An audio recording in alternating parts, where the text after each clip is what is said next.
Hi everyone, welcome to English Today Journey.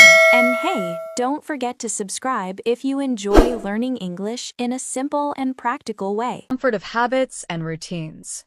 Our brains love routine because it's efficient. If you've always studied, worked, or done tasks a certain way, it feels natural to keep doing them that way, even if they're not effective. Metacognition asks you to pause, step back, and question your habits. Sometimes it even asks you to try something new. That can feel uncomfortable at first because the brain doesn't like change. But it's exactly this willingness to question routines that allows growth and improvement. Lack of awareness is another major barrier. Many people have never even heard of metacognition. They've never been taught to think about their thinking, to notice their patterns, or to reflect on their choices. The good news is that once you learn about it, you can start practicing immediately. Even small steps, pausing for a few minutes, asking yourself simple questions, or journaling, can make a big difference. Finally, there's self-doubt. Have you ever started learning something new, like a language, a skill, or pursuing a personal goal, and immediately thought, "I'm not smart enough," or "I'll never get this right"? Self-doubt can block reflection before it even starts. It makes you question your ability to think clearly or make good decisions. Metacognition helps here too. By noticing self-doubt as it arises, you can separate it from the facts and take small, manageable steps forward. You learn to act despite doubt rather than being paralyzed by it. So far, we've talked a lot about what metacognition is, why it matters, and how it can help in everyday life. But it's important to remember, even when you understand its value, it's not always easy. There are natural barriers: autopilot thinking, fear of being wrong, overthinking, habits, lack of awareness, and self-doubt that can make reflection challenging. Recognizing these barriers is the first step to overcoming them. Once you see them, you can work around them, develop strategies, and slowly build the habit of noticing and guiding your thinking. This is what makes metacognition not just a concept, but a practical tool you can use every day. One of the biggest barriers to metacognition is self-doubt. Have you ever started learning something new, maybe a language, a skill, or even a personal goal, and thought, "I'm not smart enough for this," or "I'll never get it right"? That inner voice can stop you before you even begin. When you doubt yourself, you stop asking helpful, growth-oriented questions like, "How can I improve?" and instead ask, "What's wrong with me?" These two questions might sound similar, but they take you in very different directions. The first opens a path to learning and growth. The second shuts the door on progress. Closely connected to self-doubt is negative self-talk. This is the inner commentary we often don't even notice.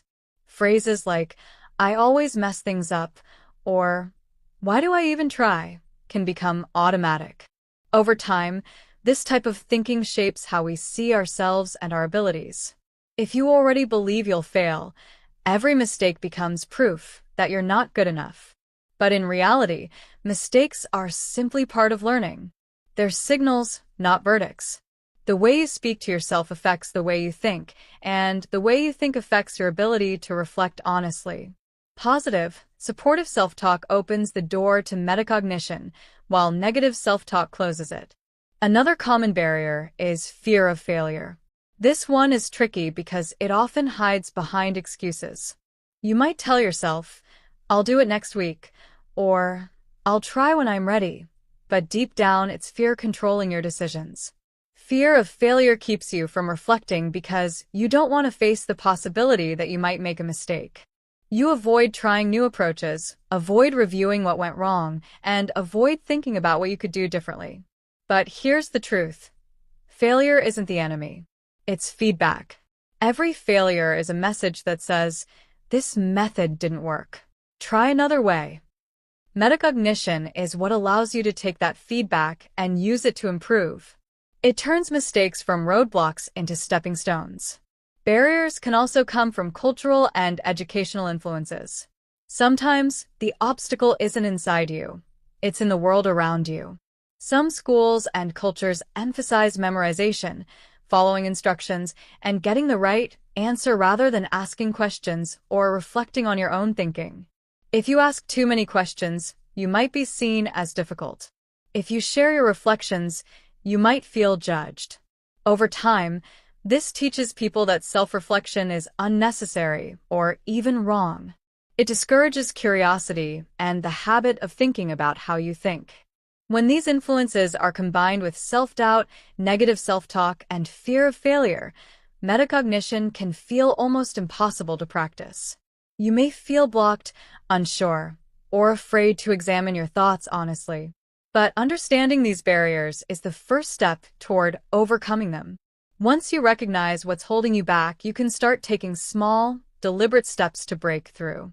For example, you can replace negative self-talk with supportive questions, treat mistakes as feedback instead of judgment, and create a safe space for reflection, even if your school, culture, or workplace doesn't actively encourage it. The key is to remember that metacognition is a skill, not a natural talent. Everyone faces barriers at first. Everyone struggles with self-doubt, fear, or habits that make reflection difficult. The difference is awareness. By noticing these obstacles and understanding how they operate, you can slowly practice metacognition even in the face of difficulty.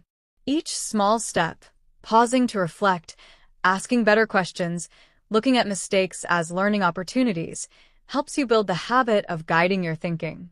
Over time, reflection becomes easier, more natural, and more powerful, even when the world around you doesn't encourage it. Metacognition is about the opposite of autopilot. It's about slowing down, noticing your thoughts, and choosing how to respond, rather than reacting automatically. Yet, one of the biggest barriers is simply moving through life on autopilot.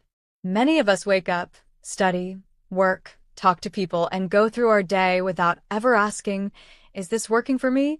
Or, how could I do this better? Reflection takes a conscious pause. In a busy world, it can feel like we don't have time, but without that pause, it's easy to repeat the same mistakes again and again.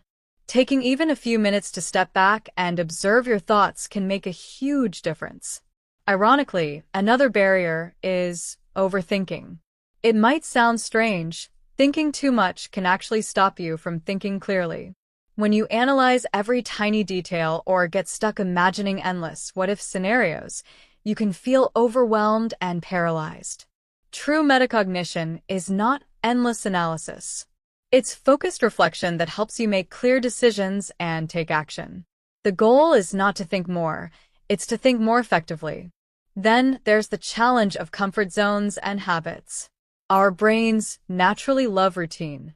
If you've always studied, worked, or solved problems in a certain way, it feels easier to keep doing it that way, even if it's not working well. Metacognition asks you to pause and ask, is this the best way for me? Trying something new can feel uncomfortable, but discomfort often signals growth. Stepping out of a habit or routine opens the door to improvement and new possibilities. Even after recognizing these barriers, autopilot, overthinking, fear, negative self-talk, habits, change is possible. The most important step is believing that you can change. Many people avoid reflection because they think, I can't do this, or I'll never be consistent. That mindset is the biggest obstacle of all. But metacognition is a skill you can develop step by step, and the first step is simply starting small. Here's how to practice it in daily life without feeling overwhelmed. Daily reflection.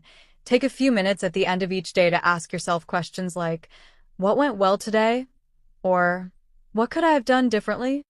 Even 5 minutes is enough to start noticing patterns in your thoughts and actions. Journaling. Writing down your thoughts, feelings, and experiences helps make your thinking visible. You'll start noticing habits, strengths, weaknesses, and triggers that were invisible before. You don't need to write a lot. Just a few sentences per day can have a big impact. Ask metacognitive questions. During tasks, pause and ask, am I approaching this the best way? Or is there another way I could try this? This keeps you aware and actively in control of your learning or work. Self-checklists. Before starting a task, list your goals and strategies. During the task, check in with yourself. Am I following my plan? Afterward, review. What worked? What didn't? Checklists make reflection structured and manageable. Teach others. Explaining concepts, skills, or strategies to someone else forces you to reflect on your own thinking. Teaching becomes a mirror that shows you how well you understand yourself and the process. Small experiments. Try a new method or habit and observe what happens. Metacognition is about testing ideas, noticing results, and adjusting. Progress matters more than perfection. The key is to keep these steps simple, consistent, and realistic. Metacognition doesn't mean overanalyzing every decision or making huge changes overnight. It's about gradually building awareness, pausing, reflecting, and adjusting. Over time, these small practices turn into habits that shape your learning, decision-making, and personal growth. Every moment of reflection is a step toward clearer thinking, better choices, and a life lived more intentionally rather than automatically. Metacognition is not just a concept. It's a practical skill you can develop, and the more you practice, the better you get. You don't need a teacher, a textbook, or any fancy tools. All you really need is curiosity, a few minutes of your time, and a willingness to look closely at your own thinking and learning. Practicing metacognition is about noticing how you approach tasks, how you react to challenges, and how you can adjust to improve. The best part is, it can start with very simple steps that become natural habits over time. One of the easiest ways to start is with daily pauses for reflection. Just take a few minutes each day to ask yourself questions like, what went well today? What didn't work as I expected? And what can I try differently tomorrow? These small check-ins may seem minor, but over time, they build awareness and make reflection a natural part of your day. You don't need to overthink it. Even jotting down a few sentences or thinking quietly for 5 minutes works. Next, practice asking metacognitive questions before, during, and after a task. Before starting, ask, what is my goal? How will I approach this?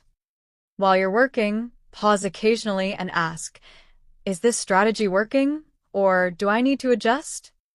After finishing, reflect, what did I learn? What could I do better next time? These questions help you stay aware and in control of your thinking rather than just going through the motions. Another powerful method is keeping a learning journal. Writing down your thoughts, strategies, and results makes your thinking visible. Record how you felt, what strategies you tried, and what outcomes you noticed. Over time, your journal becomes a map of your growth, showing patterns you might not have seen otherwise. This kind of record is invaluable for understanding yourself and planning better strategies for the future. Teaching or explaining to someone else is also a strong tool for metacognition.